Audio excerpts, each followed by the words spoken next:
A very good evening. You're watching Bizworld. The first story of the day.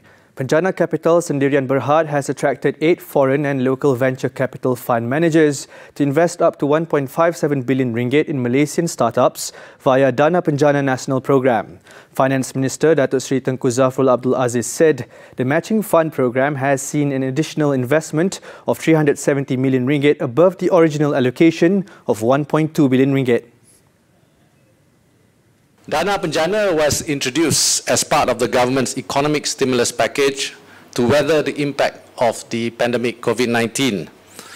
It was envisioned as a much-needed boost for Malaysia's startups that have persevered in this new norm.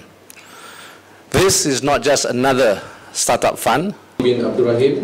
Chairman of Penjana Capital. He said the funds will focus on sectors like agri-tech, fintech, edutech, mobility and artificial intelligence. Incorporated in July 1st, Penjana Capital manages the Penjana Nasional Fund, which is part of the government's initiative to accelerate Malaysia's economic recovery. For the long term, Penjana Capital has established knowledge transfer plans, KTPs, to set a clear goal for the players involved and eventually creates at least 1,800 high-skilled jobs.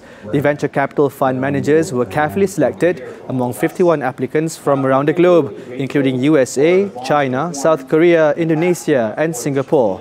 Incorporated on July 1st, Penjana Capital manages the Penjana Nasional Fund, which is part of the government's initiative to accelerate Malaysia's economic recovery.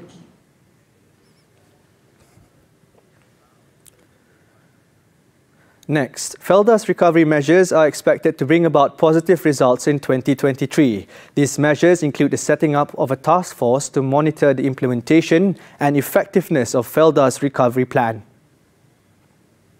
Akan dapat memastikan Felda mencapai kejayaan seperti mana syarikat-syarikat peladangan utama yang lain dan berada di landasan yang lebih teguh bagi melunaskan tanggungjawabnya sebagai agensi yang membela nasib lebih daripada 100,000 keluarga peneroka tanpa kebergantungan kepada kerajaan. Terima kasih.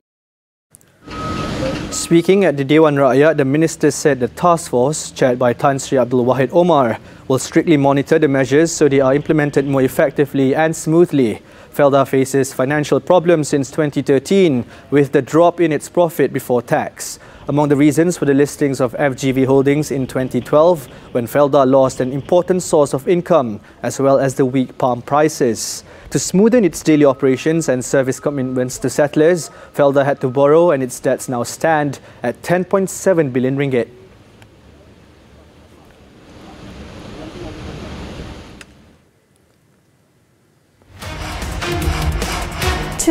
Just 2%. That's the creative industry's contribution to Malaysia's GDP. With 2021 declared as the International Year of Creative Economy, how can Malaysia have a sustainable and thriving creative industry to boost its significance? Malaysia's largely untapped creative economy on Money Matters this Saturday with me, Timina Kausji, only on TV3.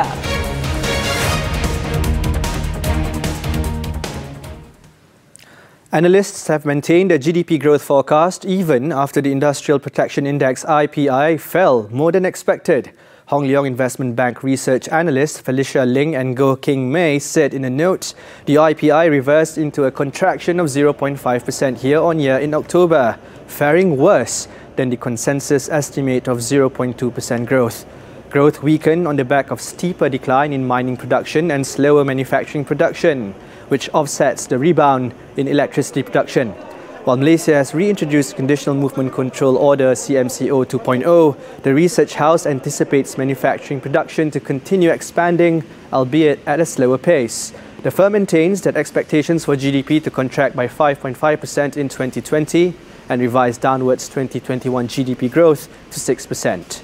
Meanwhile, Kenanga Research said the reinstatement of anti-COVID-19 measures around the world due to the ongoing resurgence of infections could hinder production activities and reduced external demand. The firm retained a manufacturing IPI projection of 2.9% in 2020, in line with this year's projected 5.1% decline in GDP growth. Moving on, the production of natural rubber increased 5.4% in October to 48,663 tonnes from 46,187 tonnes in the previous month. The Department of Statistics Malaysia (DOSM) in its monthly rubber statistics report said that the production rose 0.3% when compared with the same month last year. Exports of Malaysia's natural rubber amounted to 54,492 tonnes in October, which is an increase of 11.8% from September. China remained as the main destination for rubber exports, with 57% of total exports in October, followed by Germany, Finland, Iran and Brazil. Rubber gloves were the main export item, with the export value increasing by 14.6% to 4.4 billion ringgit from 3.8 billion ringgit in September.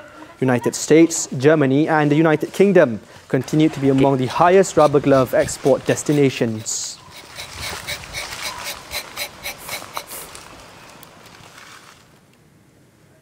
That's all the time we have for Bizworld this time around. I'm Arief Subhan. Thank you for watching and keep tuning in to TV3.